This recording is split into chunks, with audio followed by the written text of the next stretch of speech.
Salam əziz izləyicilər, hər vaxtınız xeyir olsun. Bugün həftənin qonağında bizimlə birlikdə klinik psixoloq Şirin Məmmədlidir. Xoş gördük Şirin xanım, xoş gəlmisiniz. Necəsiz? Hər vaxtınız xeyir, çox sağ olun. Ümidvaram ki, siz də yaxşısınız. Öncəliklə təşəkkür edirəm dəvətiniz üçün. Çox sağ olun, biz təşəkkür edirik ki, gəldiniz. Öncəliklə bunu bildirmək istəyirəm, belə bir giriş vermək istəyirəm ki, sosial şəbəkədə yaratdığınız kontentləriniz mənim çox diqqətimi çəkdi. Məncə çox doğru bir yol seçmisiniz və çox maraqlıdır həqiqətən də. Çox sevindim ki, diqqətinizi çəkdi. Əslində ideya mənim müəllimim Nizami Orucovun ideyasıdır. Çoxdan vardı belə bir şey, amma tam olaraq yaradıb sona çatdıra bilmirdik və bugün artıq qərara gəldik ki, Nizami müəllim artıq bunu yaratmalıyıq və nə xoş ki, bizə artıq daha çox insan izləyir, daha çox insan bəyənir, yəni kontentləri. Geri dönüşlər də alırsınız həmçinin. Şirin xanım, son illər Azərbaycanda əsasən hansı psixoloji problemlərlə qarşılaşırsınız? Əsasən Azərbaycan ailələrində, yəni sizə müraciət olunan problemlər nə ilə bağlı olur? Əslində statistikanı tam vermək mümkün olmur. Niyə olmur? Çünki mən də hər şeylə işləmirəm və işlədiyim, belə deyim, problemlərin əsas çoxunluğu daha çox ünsiyyət problemləri olur. Ona görə mən daha çox ünsiyyətlə daha çox qarşılaşıram. Əlbəttə ki, burada yəni statistikanı baxır biz hardan aparırıq da. Mən həm klinik psixoloq, eyni zamanda ailə terapisti olduğum üçün hər iki yöndə problemlərdə artım və s. görülə bilir. Amma daha çox ünsiyyət problemləridir. İnsanlar bir-birlərini anlamaqda və ünsiyyət qurmaqda əziyyət çəkirlər. Bir də boşanmaların sayı bilir ki, gün-gündən artmaqda davam edir. Buna əsasən bayaq elə kamera arxası söhbətimizdə də demişdik ki, insanlar əsasən elə başa düşür ki, bu xəyanət üzərindən olur, böyük yalanlar üzərindən, amma xırdalıqlar var. Biraz istəyərəm bu barədə danışaq. Əslində hamının ağlına birinci xəyanət və yaxud da böyük yalan, yəni bu belə deyim də bir standartdır insanların beynində, amma elə deyil. Çünki boşanma ən xırda bir məişət hadisələrindən başlayır da. Yəni boşanmanın başlıca səbəbi məişətdir. Yəni necə? İnsanlar münasibəti bizdə çox beyinlərində çox parçalayırlar. Yəni romantik sferasını ayrı, gəzintini ayrı və yaxud da sosial şəbəkədən məruz qaldıqları o ideal insan həyatı obrazları ki var, blogerlərin həyatına və s. baxırlar. Bu ayrı və bizim real üzə qaldığımız məişət ayrı. İnsanların burada böyüdülmə tərzləri, onların özlərini inkişaf elətdirmələri, hamısı burada önəmli bir rol oynayır da. Yəni boşanma və yaxud da ki, ümumiyyətlə evliliyin idarə olunması. Çox təəssüf ki, gənclər bu dəqiqə daha çox görmə və istəmə, belə deyim, görmə və istəmə pozisiyasındadılar. Amma anlamaq və tətbiq eləməkdə deyirlər. Yəni görürəm və bunu istəyirəm ki, mənim də ailəm belə olsun, mən də belə eləyəcəm və yaxud da mən də buraları gəzəcəm, bunu eləyəcəm, amma görmə və tətbiq isə ondan ibarətdir ki, bunu eləmək üçün sənin də maliyyən varmı? Və yaxud da bu maliyyəni birlikdə necə idarə eləyəcəksiniz? Bir nəfərə çox yük düşməyəcək ki, bu reallıqda oluna biləcək planlardırmı? Yəni, bunları müzakirəsi artıq ailədə başlayanda ya bir tərəfə çox yük düşür və yaxud da bir-birlərini anlamırlar. Ona görə də, belə deyim, münaqişələr başlayır. Qeyd etdiniz sosial şəbəkə məsələsi. Sizcə onun faydaları və zərərləri tam olaraq nələrdir? Biraz da bunu açaq. Fayda və zərər konteksti birinci növbədə IQ-yə görə ölçülür. Niyə? Bu biraz bizim insanlar deyəndə o dəqiqə bizdə niyəsə çox, belə deyim, çox kaprizli və yaxud da çox tənqid olunması qarşılanır. Amma bu belə deyil. Yəni uşağın böyüdülməsində təkcə uşaqdır öz-özünə böyüyəcək məsələsi yox. Uşağın oxuması, anlaması, oxuduğunu təhlil eləyə bilməsi, təhlil elədiyini tətbiq eləyə bilməsi burada önəmlidir. Çünki oxuduğunu anlamayan uşaq gördüyünü də anlamayacaq. Yəni ona görə də sosial şəbəkəyə birdən-birə atılan insan, əgər ki bu insanın kifayət qədər kitab bazası yoxdursa, kifayət qədər oxuma, anlama bazası yoxdursa, avtomatik olaraq gördüyünü də anlamayacaq. Və ona görə də burada artıq bir, belə deyim, qavrama problemləri və qavrayış da inkişaf elətdirilə bilən bir şeydir. Bizdə əsas məsələ inkişafdır. Özlərini inkişafı düzgün yerdən aparmırlar deyə və elmi kontent çatışmazlığı da bizdə hər kəs öz fikrini söyləyir və bu dəqiqə belə deyim, bu tendensiya üzdədir də ki, mənim fikri, hər kəsin şəxsi fikri var. Bəzi şeylərdə hər kəsin şəxsi fikri olması normaldır, amma var olan həqiqət həmişə var. Yəni elmi kontekstdə biz hər kəsin şəxsi fikrindən çıxış eləyə bilmərik və yaxud da ki, hər hansısa bir sosial müzakirədə hər kəsin şəxsi fikrindən müzakirə eləyə bilmərik. Amma sosial şəbəkələr bunu təbliğ elədiyinə görə insanların fikirləri daimi şəkildə o alqoritm kimi oynayır. Digər bir məsələ isə qadın və kişi arasında yaranan əsas problemlər istədikləridir. Yəni istəklərin fərqli olmasıdır. Bunlar niyə bu qədər fərqlidir? Niyə görə hər kəs ayrı-ayrılıqda şeylər tələb edir? Halbuki iki tərəf də bir-birini istəyir. Yəni bunu ortaq nəticəyə gətirmək olar da. Bəli. Bu çox o qədər geniş bir mövzudur ki, elə bununla bağlı bu yaxında Nizami müəllimin bir kitabı çıxacaq, Evlənmə. Onu biz bir yerdə üzərində işləyirik. Böyük bir hissəsi Nizami müəllim və köməkçi olaraq kitabda müəyyən belə deyim bir yerdə işləyirik və mən ona kömək eləyirəm. Və elə orada biz əsasən burdan bu məsələləri müzakirə eləmişik, həm testlər vermişik, gənc ailələr özləri o testləri eləyib nəticələrə gələ bilərlər. Yəni bir növ terapiyanın müəyyən bir hissəsini özləri ilə kitab sayəsində eləyə bilərlər və real кейslər vermişik. Yəni real analiz, problemlər və situasiyalar təsvir eləmişik ki, onlar oxuyub qərar verə bilsinlər ki, bunlar odumu yoxsa deyilmi? Bunun başlıca səbəbi bölüşmək problemidir. Münasibətdən öncə insanlar bəzən bir insanı görür, bəyənir. Oturub sual verəndə ki, həqiqətən niyə bəyənirsən, onu deyə bilmir. Yəni, bəyənmək siz necə, görünüşü belədir, dürüsttür, budur, odur, yaxşıdır. Bu bir şəxsiyyət analizi deyil. Şəxsiyyət insanın hər bir şeyidir. Yəni, məsəl üçün, mənim bugün geyindiyim ayaqqabı seçimi mənim şəxsiyyətimin bir parçasıdır. Mənim seçdiyim saat mənim şəxsiyyətimin bir parçası. Saata hansı qola taxmağım belə mənim şəxsiyyətimin bir parçasıdır. Və insan dəyişmir. Yəni, insan özü istəmədiyi təqdirdə dəyişə bilmir. Ona görə də yəni bir insanı seçəndə onu bütünlüklə sevmək böyük bir belə deyim hissəsidir uğurlu münasibətin. Amma bizim insanlar nədir? Mən məsəl üçün sevdiyim qıza deyəcəm bunu eləmə, onu eləmə, o da məni sevirsə bunu bunu eləməlidir, qəbul eləməlidir.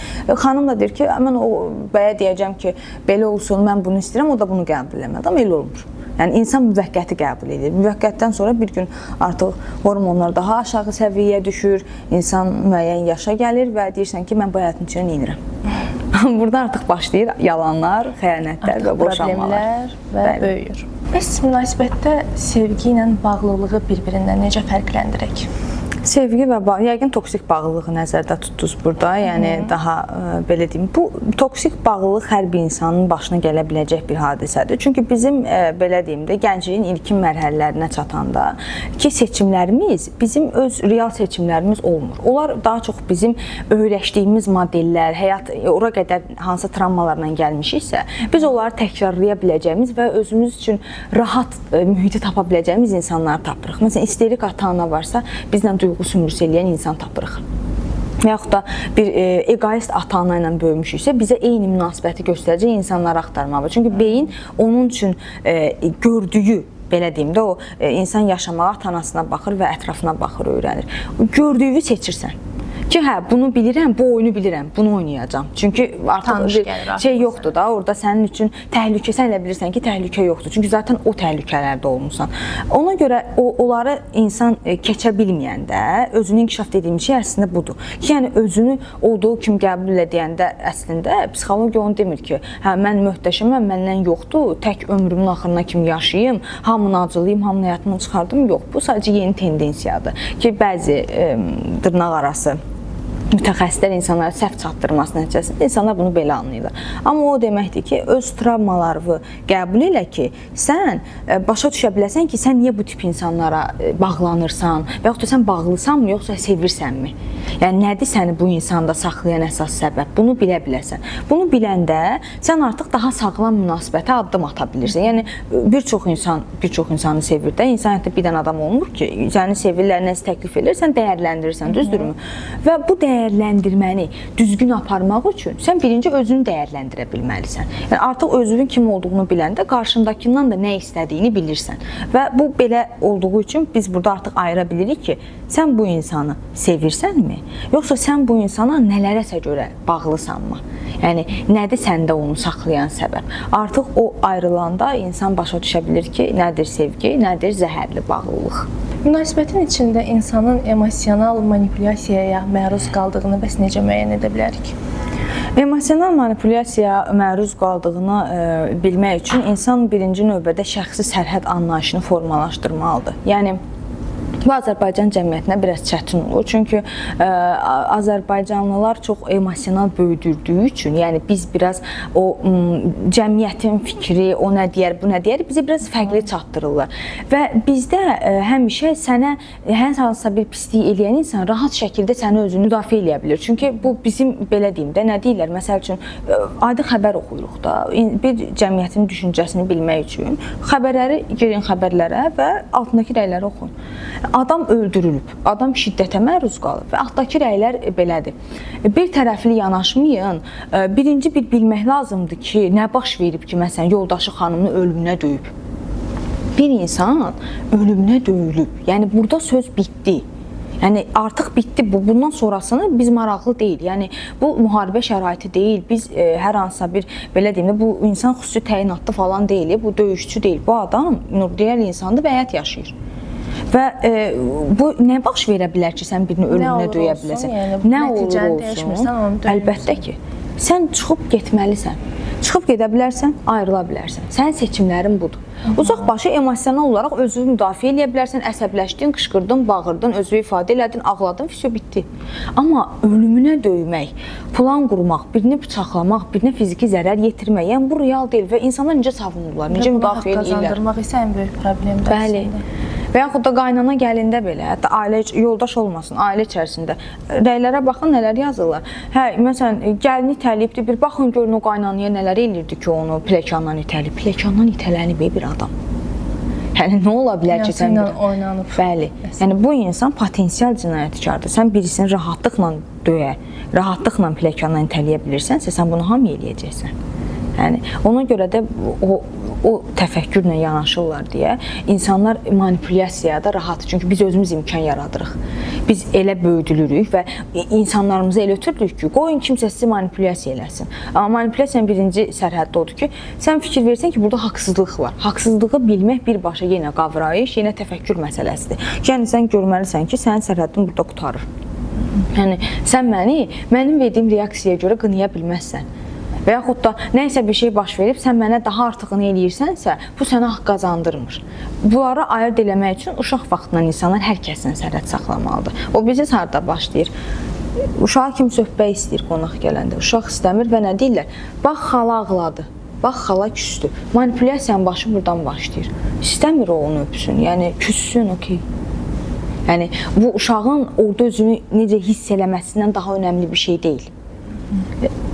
Ona görə də böyüyəndə də belə olur. Belə də davam edir. Haqlısınız.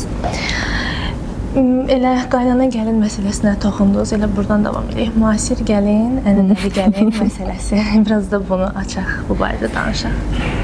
Əslində gəlin, istər gəlin qaynana, istər kürəkən qaynana, burada əsas məsələlərdən biri odur ki, insanlar bizdə yuvadan uçmağı öyrənmir. Yəni siz böyüdünüzsə kiminsə qızı, kiminsə bacısı, kiminsə qardaşı və yaxud da oğlu deyilsiniz. Yəni sən şəxsi münasibətində, məsəl üçün atıram, mən şəxsi münasibətdə Şirin Məmmədliyəm. Mənim portfolyom başlayır. Harda doğulub, hansı təhsili alıbdı, xarakterləri nədir? O elə başlamır. Məsələn, Hacı Baba müəllimin qızı. Yəni bu belə başlamamalıdır. Bu belə başlayırsa mən artıq uşaq obrazındayam. Bu deməkdir ki, mənlə yoldaşımın verəcəyi qərarları mənim atam verəcək, mən yox.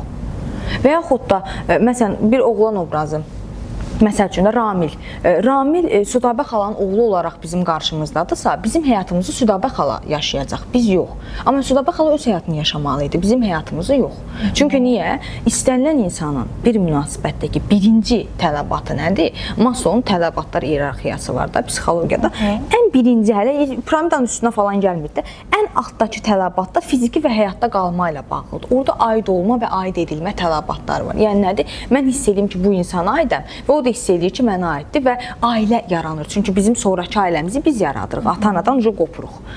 Buradakı rahatçılığı burada yaratmaq üçün mən aid olduğumu hiss eləməliyəm. Mən Südabə xalaya aidəmsə, mən bunu hiss eləməyəcəm. Yəni mən elə belə hiss edirəm ki, məni evlatlığa götürüblər. Yəni o anadan çıxmışam, indi bu ana məni idarə eləyir. Amma mən istəyirəm məni yoldaşım idarə eləsin, ana yox. Ona görə də yoldaşım birinci özünü idarə edə bilməlidir. Sonra ailəni, sonra biz bir yerdə və yaxud da birinci mən özümü idarə edə bilməliyəm. Sonra ailəmizə bir fikir bildirməliyəm.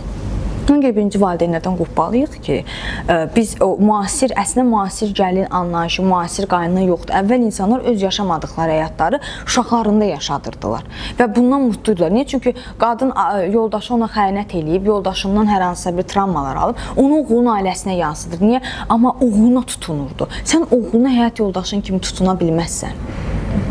Oğlun oğlundur, o başqa bir adamdır. Və yaxud da ata qızından tutunurdu ki, qızım bunu eləsin, qızımın ailəsi, bir dənə qızım var, mənə yaxın olsun. Toksik sevgidir bu. Yəni, adam artıq 18 yaşını keçib də kəs bu göbək bağını, geçsin, yaşasın. Ona görə bunlar olanda artıq insan o aid olma, vaid etmə tələbatı ödənir və insan bilir ki, ailədədir. Və o ailədə özünü rahat hiss eləməyə başlayır və bilirsən ki, sənin qərarların nədir, yoldaşının qərarları nədir və rahatçılıq olur. Amma belə olmayanda insan daimi təşvişdə yaşayır. Məsələn, yoldaşımla səyahətə çıxmaq istəyir. Qaynanam nə deyəcək, anam nə deyəcək, atam və yaxud atan niyə nəsə deməlidir. Sən yoldaşının 30 yaş var, sənin 25 yaşın var. Siz bir yerdə buradan Türkiyəyə gedə bilmirsinizsə, evlənməyin bir zəhmət. Yəni, o 30 yaşında bir dənə səyahəti planlaya bilmirsənsə, yəni bir kişi 30 yaşında bir səyahəti planlaya bilmirsə, bir qadın 30 yaşında bir dənə səyahətə kimlənsə çıxa bilmir, bunu planlaya bilmirsə, o adam evlənməməlidir. Çünki hələ də yetkin deyil. Məsələ əslində təhsil yetkinlikdir. Ayrı bir səyahəti planlaya bilmirlər, amma uşaq dünyaya gətirib onu formalaşdırmaq istəyirlər, tərbiyə vermək istəyirlər. Necə? 3 yaşında TikTok verərik. 3 yaşında uşaqla dedikləri də bu olur ki, uşağı necə biz sosial dövrdə böyüdü, sosial şəbəkədən qıraqda saxlayıq. Sosial şəbəkədən qıraqda saxlayıq deyəndə, qıraqda olan adamların kəşf elədiyi şeylərlə yaşayırsan da bu dəqiqə. Qıraqda olan adamlar debil ya da imbesil deyildi ki, deyəsən ki, görürsən zəka geriliyi var idi, çünki telefon verməmişdilər. Xeyr, uşaq kitab oxuyaq da kifayət qədər ağıllı ola bilər və yaxud da telefonla müəyyən yaşa qədər oynamayaraq da kifayət qədər ağıllı ola bilər. Yəni, bunun heç bir adiyyəti yoxdur. Sənin onu ayırdığın vaxt burada önəmlidir. Çünki sənin uşağın TikToka girib, IELTS imtahan videolarına baxmır. İngilis dilinə baxmır, o uşaq formalaşmır. Uşağa sən 0-1 TikTok verirsən, o uşaq axşam canlıya çıxana da baxır, mahnı oxuyana da baxır, qışqırana da baxır, bağırana da baxır, nalayiq ifadə işlədənə də baxır və o uşağın beynində heç bir senzura formalaşmır. Və sonra sən onu nə edirsən? Cəmiyyətə qazandırmağa çalışırsan. Təməlini elə qoymuşsansa necə qazandıracaq? Bəli. Ona görə toksikləşirik. Bizim cəmiyyətin əsas problemlərindən biri də psixoloq yanına getməyi ayıb hesab etməkləridir. Bəs bu stereotipi necə qırmalıyıq? Əslində bizdə istənilən bir tip sahəsinə bağlı bir problemlər var. O niyə görə? Yəni biz ümumiyyətcə biraz öz sağlamlığımızı təxirə salan bir cəmiyyətik. Yəni daimi pulu bəhanə eləyirik, onu bəhanə eləyirik, bunu bəhanə eləyirik. Hər şeyi bəhanə eləyirik də bilmiyorum. Bizdə mütəxəssis yoxdur və yaxud da yaxşı həkim yoxdur, amma elə deyil. Kifayət qədər yaxşı mütəxəssis var, kifayət qədər yaxşı həkim var. Yəni belə bir seçim yoxdur. O ki qaldı psixologiyaya. Azərbaycanda nəinki psixoloq, ümumiyyətlə psixiatr və nevropatoloq. Yəni beyin və sinirlə bağlı olan istənilən sahə bu vəziyyətdədir. İnsanların biraz yaxşı yanaşdığı nevropatoloqdur. Çünki əsəbiyəm və s. demək bizim etno-psixologiyamızda var da. Məsələn, oğluna deyir ki, oğlu şizofreni deyir, dəliqanlı uşaqdır. Niyə? Məsəl üçün, əslində olan oğlu, nə bilim, onun çayı biraz soyuqdur deyə divanı götürür, kimə satır. Və nədir? Dəliqanlı uşaqdır. Biz onu tərif kimi deyirik. İnsan özünü idarə eləyə bilmir. İnsan IQ-su 60-dır. İnsanın qarilladan biraz fərqi var. Bunu demirik. Biz deyirik ki, dəliqanlı oğlandır. Amma dəliqanlı oğlan o deyil. Yəni bir insan özünü idarə eləyə bilmir. Necə dəliqanlı oğlandır? Zərər verir ətrafına, özünə. Bu necə olur? Bizdə ona görə də insanlar biraz orada özlərini yaxşı hiss edirlər. Deyək ki, məsələn, nevropatoloqa getdi ki, biraz yaxşı yatsın. Amma psixiatra əlbəttə getmədi. Niyə? Çünki mən dəli deyiləm. Psixoloqa niyə gedirəm? Mən dəli deyiləm. Amma bunu aradan qaldırmanın birinci səbəbi odur ki, birinci psixoloqa və psixiatra dəlilər getmir. Yəni, hər kəs dəli deyil. Və yaxud da dəli ifadəsi düzgün bir ifadə deyil. Ruhi xəstəlik ifadəsi var və istənilən bir orqanımız xəstə olduğu kimi beynimiz də xəstə ola bilir. Yəni, bir insanın gözünün qarşısında intihar hadisəsi baş verir. Bu insan bundan çox pis etkilənir və şizofreniyaya doğru bir psixi xəstəlik yolculuğu gedir. Və insanlar bunu heç bir mərhələsində adam mütəxəssisə aparmırlar ki, biraz sarsıntı keçirib öz-özünə düzələcək. Baxın, burada aslında dəli kimdir? kobud dildə desək, dəli adlandırdıqları şəxs kimi. Aparmayan, onu getsə də qınayan. Bəli. Yəni o insan oradan ona heç bir şans əl uzadılmır ki, bu insan bu vəziyyətdən çıxsın. Psixoloqa biznesmenlər də gedir. Biznes psixologiyası var. Psixoloqa ailə terapisi adlandırdığımız şey nişanlı olanda getmək üçündür. Bir-birini daha yaxşı analiz etmək, gələcək problemlər nə ola bilər bunu bilmək üçündür. Bu insanlar dəlidir, yox. Və yaxud da hiperaktivlər dəlidir. DHB-dən əziyyət çəkən insanlar dəlidir. Yoxsa hiperaktivdirlər və əlbəttə psixoloq da, psixiatr dəstəyi də almalıdırlar. Panik ataklıq, hər hansısa bir insan panik atak keçirməsi deyə bilər ki, sən dəlisən. Yox. Hər hansısa bir təşviş keçirdibdir və o onun bədəndə qalır. Ürək döyüntüsü altında narahat olur. İstənilən bir insanın ürəyi boğazında vurmağa başlasa, o insan narahat olur. Sən narahat olmursansa, əksinə sən anormalsan. Narahat olur. Bunun harası dəlilikdir? Heç bir. Sadəcə insanların beynində ancaq nə qalır? O şizofreniyanın ən ağır həddi. Onu düşünürlər, psixiatr ya da psixoloq deyil. Elə bilirlər ki, biz ancaq onlarla işləyirik. Ancaq o məqamda. O məqamda gedəndə deyimdən olur, heç nə olmur. Heç nə nəticə olmur. Bir koridorda yaşayırsınız. Dispanser, ev, evə hələ gedə bilsəz, orada sizə baxa bilsələr, dərman və s. Belə. Yəni ömrünüz heç olur da. Yəni bir insanı öldürmək kimi bir şeydir bu. Ona görə də əslində doğru yanaşma odur ki, bu başından görülsün və müraciət edilsin ki, psixoloqun gəlib o vəziyyətə çatanda, artıq müraciət edəndə, nəticə əldə etməyəndə də deməsinlər ki, hə, olmadı da, belədir. 100%. Məsələn, mən klinik psixoloqam da, məsələn, psixoloq, sosial psixoloq, məktəb psixoloqu, psixiatr. Bu ardıcıllıq düz xətt üzrə gedir. Məsəl üçün, məktəb psixoloqu niyə var? Baxır, analiz eləyir və problemli situasiyaları valideynlərə deyir. Deyir, məsələn, buna görə psixoloq aparsanız yaxşı olar. Sosial psixoloq nədir? Sosial psixoloq hər qurumda olan, ekstremal vəziyyətləri idarə edə bilən şəxsdir. Klinik, normal psixoloq, yəni sadəcə psixoloq, ümumi psixologiya adlandırdığımız sanırız ki, 4 il təməl təhsil hamıda ümumi psixologiyadır, yəni 4-cü qrupdan girən tələbələr üçün. Burada siz klinik psixologiyanın müəyyən bazası və sosial psixologiyanın, ümumi psixologiyanın tamamını öyrənirsiniz. Bu onun üçündür ki, siz istər cəmiyyətdə, istər cütlüklə, istər də ki, bütün klinikə yaxınlaşmamış problemlərlə işləyəsiniz. Birinci ona gedib deyəndə, o həll eləyir məsələni. Siz nə klinik psixologiya keçmirsiniz. Bu arada klinik psixologların hamısından işləyir. Əlbəttə ki, özü indi hansından istəyirsə ondan işləyir. Çünki etap-etap aşağıdan yuxarı gəlirsən də ona görə. Və ora getməmiş, dərmana keçməmiş, siz rahat həll eləyəsiniz. Klinik psixoloq nədir?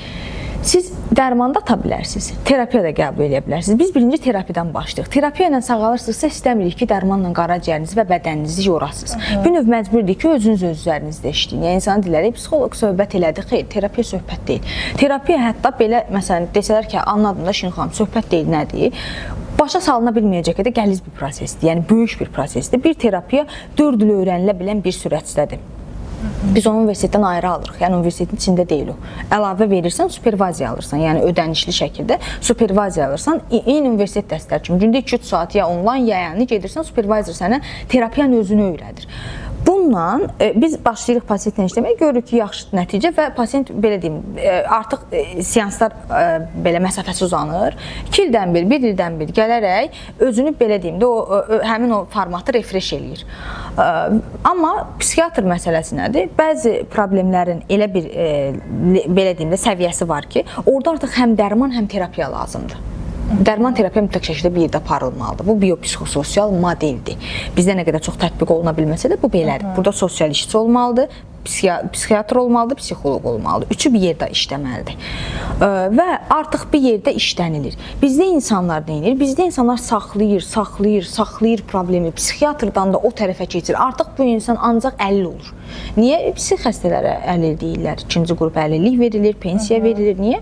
Çünki həqiqətən insan 50 olur. Yəni insanın cəmiyyətlə bütün bağı qopur. Gündə 6 dəfə panik atak keçirdən şəxs nə edə bilər? Hələ panik atak, belə deyim, dispansiyada saxlanılan bir vəziyyət deyil. Nə edə bilər? O kapı, adamlar elə bilirlər ki, o kapı yaxşıdır, təmizkardır, titizdir. Xeyr, bir insan domestosdan əlini yumamalıdır, əzizlərim. Bu da psixoloji bir problemdir. Əlbəttə. Yəni, və yaxud da ki, bir adam polu 50 dəfə silməməlidir. Bir insan yerə düşən hər şeydən onu atacaq qədər iyrənməməlidir. Yəni, normal o. Və yaxud da ayaqqabı ilə evə keçəndən sonra tez gedib, mən sonra silərəm deməyi bacarmalıdır. Yəni, bu o qədər titizlik düzgün bir şey deyil, arta bilən bir problemdir. Amma düzgün yanaşmadıqlarına görə də böyüdürlər. Elə olur. Şirin xanım, sizin praktikanızda təsirləndiyinizmi deyək, yoxsa daha çox diqqətinizi çəkənmi deyək, belə bir hadisə olubmu bizimlə bölüşmək istədiyiniz? Təbii ki, məxfilik. Bəli. Elə bir ondan başlayacaqdım ki, əslində hadisələri bölüşmək təkcə mənim istəyimlə deyil, birinci növbədə konfidensiallıqla bağlıdır. Əslində mənim ən çox təsirləndiyim hadisələr daha çox dispanserdə olub. Mən ixtisaslaşmamı Bir Saylı Ruh və Əsəb dispanserində aparmışam və orada həyat hekayələri həddindən artıq çoxdur. Çünki məsəl üçün bir şöbədir, şöbədə 100-dən çox xəstə var və siz hamısının həyat hekayəsində daha rahat tanış ola bilirsiniz, eyni anda tanış ola bilirsiniz, pasiyentin özü daim oradadır, istədiyiniz vaxt işləyə bilirsiniz. Bu çox gözəl və çox zəngin bir təcrübədir. Orada olub ən çox mənim təsirləndiyim həyat hekayələri və yaxud da amma normaldan götürsək, yəni daha belə deyim də sərhəd problemlərini götürməsək, daha günlük problemləri götürsək, daha çox ailələrlə bağlı olubdur. Məsələn, insanların həyatlarının onların əlindən necə çıxdığını fərq elədikləri an həmişə mən təsirləndiyim an olur. Yəni çox mistik bir dialoq baş verir orada. Mistik deyəndə yəni belə kinosal, teatral bir belə deyim an baş verir orada ki, üz-üzəsiz, sakit bir kabinetdir, 2 nəfər bir-birinizə baxırsınız və hər hansısa bir sual. Hər hansısa bir sual psixikada elə bir yerə toxunur ki, orada insan durur, ya ağlamağa başlayır, ya sadəcə donur. Stupor vəziyyət deyirik ona, stop vəziyyətinə düşür və çox ağır bir cümlə işlədir sonrasında. Bir pasiyentin belə bir cümlə işlətmişdi, sadəcə onun kitabında yazmaya icazə verdiyinə görə indi deyirəm. Demişdi ki, mən həmişə elə bilirdim ki, yaşayıram və öz həyatımdan çox razı idim. Deyir, terapiyaya həmişə gəlmək istəyirdim, amma bilmirdim ki, mən bura gətirmək istəyən, yəni səbəb nədir, niyə gəlmək istəyirəm. Deyir, indi biz burada oturmuşuq və mən getdim, deyir, bizim terapiyalarımızı keçən həftə düşündüm. Dedim, nə düşündünüz? Deyir, mən gördüm ki, mən bu artıq pasiyent 50 yaşını keçmişdi, ona görə yarım əsr ifadəsini işlətdi. Dedi, yarım əsrlik ömrümdə son 3 ayda terapiyaya gəldiyim vaxtlarda yaşayıram. Digərlərində mən yaşamamışam. Çünki heç vaxt özümü bu qədər rahat ifadə eləmə şansım olmayıb. Məni ağzı bağlı yaşadıblar deyə bir ifadə işlətdi. Və bu çox təsirli bir hissə idi. Yəni, istənilən bir insan üçün məncə kifayət yarım əsrlik ömür böyük bir hissədir. Və bizim bəzən özümüz haqqında da nəyisə fərqinə varmamız üçün və yaxud da nəyisə dəyişdirmək istəməmiz üçün dəstəyə ehtiyacımız olur və bu çox normaldır. İnsanlara həmişə deyirəm ki, özünüzə zaman tanıyın, özünüzə şans verin. Yəni, həmişə biz egomuzla yaşayan bir millətik. Hər şey bizim egomuza toxunmaq məcburiyyətindədir. O qədər böyütmüşük ki, öz egomuzu. Biz, yəni, psixoloqa niyə getmən ağıllıyam? Psixoloq getmən sən ağılla heç bir əlaqəsi yoxdur, yəni. Psixoloqanın özü də psixoloqa gedir, kifayət qədər ağıllı insanlar psixoloqa. Yəni, ağıl məsələsi deyil bu. Bu, beynin sferasıdır. Yəni, beynin özünün müdafiə mexanizmi var da, hər hansısa bir emosional bir şeylə üzləşəndə, beyin bir də görürsən ki, müəyyən bölgələr var beyində. Məsələn, hissləri idarə eləyən, məntiqi təfəkkürü idarə eləyən, terminoloji demirəm ki, daha rahat olsun. Məsələn, məntiqi təfəkkürü bloklayır. Ona görə bloklayır ki, beyin hesablayır ki, əgər ayrılıq olsa, mən atama bu söz desəm və yaxud ona bu söz desəm, dava düşəcək, belə elə. Elə bir orada səni bloklayır ki, sən belə deyim də, həyatda qalasan. Çünki insan beynində 2 mexanizm var da, həyat, ölüm. Ya həyatda saxlanmalısan, ya ölməlisən. 2 dənəsi var. Ölümdən səni qaçırtmaq, belə deyim, mexanizmindən qurub. Ona görə sən nə qədər ağıllı olursan, o beyin eyni mexanizmdən işləyir. Sən hisslər, beyninin ön hissəsini bloklamısansa, bu çox normaldır, hamıda baş verir. Sən əlbəttə o prosesdən çıxmaq üçün özünə kömək axtarmalısan, yəni kömək almalısan bir peşəkardan. Çox normaldır. Amma bizdə insanlar nə kimi qavrayır onu? Mənə başqa biri ağıl verəcək. Yox, ağıl vermir. Səni sadəcə özünlə üz-üzə qoyur. Sadəcə o blokun açılmasına kömək eləyən sualları sənin beyninə sunur. Yəni, burada bir ağıl və ya məsləhət verir. Ümumiyyətlə, hansısa bir psixoloq, yəni insanlara özümü tutub deyirəm, sizə məsləhət verirsə, bunu belə elə deyirsə, oradan uzaqlaşın. Çünki belə bir şey olmamalıdır. Psixoloq məsləhət vermir. Psixoloq sizi özünüzlə, öz həyatınızla üz-üzə qoyur. Və biz sizin beyin gücünüzü istifadə edərək sizə həyatınızı daha rahatlaşdırmağa çalışırıq. cümlə qeyd elədiniz. Psixoloqların özü də psixoloqa gedir. Həmişə mənə maraqlı olan məqamlardan biri olub ki, yəni psixoloqlar bu qədər insanlara dəstək ola bilirlər. Özlərinə faydaları olurmu, yoxsa həqiqətən onlar da bir psixoloqa müraciət edə bilirlər?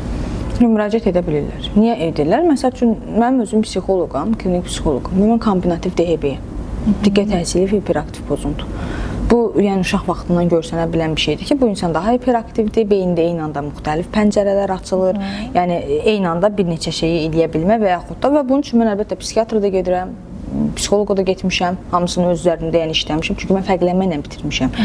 Bir DHB-nin fərqlənməklə nəyisə bitirməsi çox çətin bir məsələ olur, çünki 12 dəqiqədən artıq diqqətini toplaya bilmir. Düzdür, sevdiyi şeyləri toplayır, amma universitetdə bütün fənlər bizim sevdiyimiz fənlərdən ibarət olmur da. Məsəl üçün, mən təbiət fənlərini, anatomiyanı və s. həmişə çox sevirdim. Amma məsələn, Azərbaycan dili və kommunikasiyasını oxuyanda mən yəni güclə oxuyurdum və yaxud da ingilis dilini mən güclə öyrənmişəm. Çünki humanitar olan istənilən bir şey məni yorur. Yəni dil öyrənmək məsəl üçün mənə çatmırdı heç vaxt. Ki hamı bir dildə danışsın, canımız qutarsın da nə oldu, bu nədir? Yəni mənə həmişə waste of time-da vaxt itkisi gəlirdi. Amma gətirdim ingilis dilini B2 C1 levelına çatdırdım. Amma o nədir? Öz üzərində işləmədi. Yəni psixoloqa getmədi. Mən uşaq vaxtından otursam ki, yox, kimsə mənə ağıl verəcək belə mümkün. Və yaxud da mən özüm psixoloqum, özümdən olub ki, özünə nəsə olub, əzim, sən də getməlisən və dəstək almalısan. Və bu da bir də peşəkarlığın bir hissəsidir bu. Yəni superviziya almaq, psixoloji dəstək almaq mütləq olunmalı bir şeydir. Yəni ehtiyacım olmayıb getməmişəm yox. Getməlisən deyə bir tələb var əslində etik kodeksdə. Amma bizdə əlbəttə çox zaman etik kodeks biraz göz ardı olunur. Amma göz ardı olunmasa getmək lazımdır. Ehtiyacı olub olmadığını da gedib məncə müəyyənləşdirmək lazımdır. Normal şəkildə bir insan necə bilə bilər ki, sən getməlisən ya yox? Məncə bu da önəmli bir konsultasiya həmişə yaxşı bir şeydir. Yəni necə ki bütün orqanlarımızı konsultasiya eləyirik, o da çox gözəl bir. Sadəcə uşaq vaxtından formalaşdırılanda bu yaxşı olur da.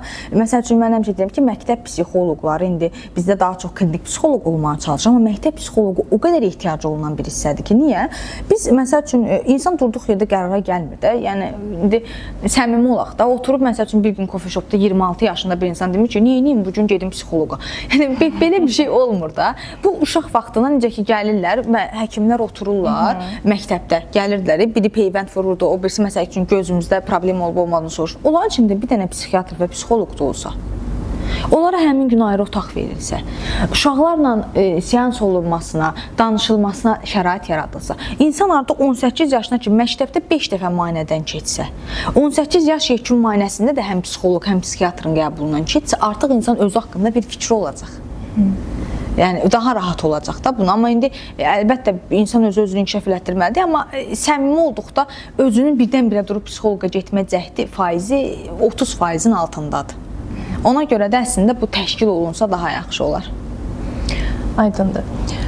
Şirin xanım, bəs son olaraq Azərbaycan ailələrə, bu yeni qurulmuş, ailə həyatı qurmuş insanlara əsasən bir psixoloji məsləhət vermiş olsaydınız, bu hansı məsləhət olardı? Ailə böyük bir quruma bənzəyir və ailəni quranda birinci növbədə özünüzü qurmaqdan başlamalısınız.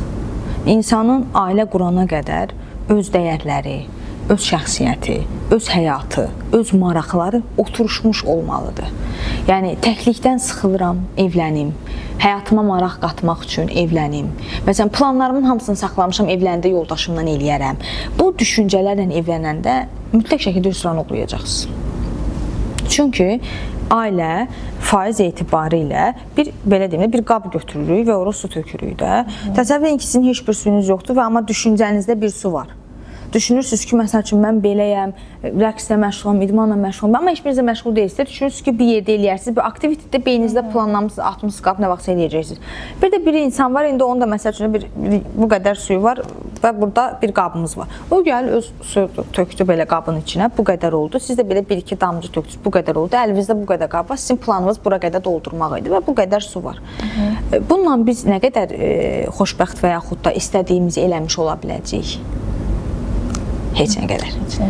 Ona görə hər kəs özlüyündə qurduğu bazanı gətirib birləşdirməlidir və bu bazaların birləşməsi olmalıdır. Bəzən insanlar tənqid eləyirdilər, keçmişdə deyirdilər ki, keçmişdəki tarixi evlilikləri biz oxusaq, məsəl üçün hər hansısa bir dövlət bir-biri ilə evlilik eləyirdi, ittifaq qururdu və yaxud da ki, oranın şəhzadəsi, buranın xanı və s. Əslində onu lap pikə sıfırlayanda gündəlikdə elədir, biz resurslarımızı birləşdiririk. Öz resursun yoxdursa, başqasından resurs gözləmə. Sənin resursların sağlam olmalıdır, psixikkan sağlam olmalıdır. Resursu sağlam, psixikası sağlam biri ilə birləşməlisən. Restoranda maddiyyatı nəzərdə tutmurdum ha. Hələ ümumiyyətlə mənəvi, dəyər, həyat və s. Dəyərlər ortaq olduqda, arzular ortaq olduqda, bizim EQ-müz, yəni emosional intellektimiz, empatiya qura bilməmiz, əsəb sistemimiz, bir-birimizdən temperament tipimiz uyğun olduqda qalanlarını əlbəttə inkişaf elətdirmək mümkündür. Çünki sevgi qorunan və inkişaf elətdirilən bir şeydir. Sevgi tapılan və yaxud da birdən-birə vuruldum, ömürlük, əbədi, möhtəşəm sevgi və s. bunlar nağıldır. Çox sağ olun. Məsləhətiniz üçün, ümumiyyətlə müsahibə üçün təşəkkür edirəm. Mən çox zövq aldım. Düşünürəm ki, izləyicilərimiz də zövq alacaqlar. Yaxşı ki, gəldiniz. Çox sağ olun. Bir daha təşəkkür edirəm. Belə, gələn görüşlərə dək hələlik.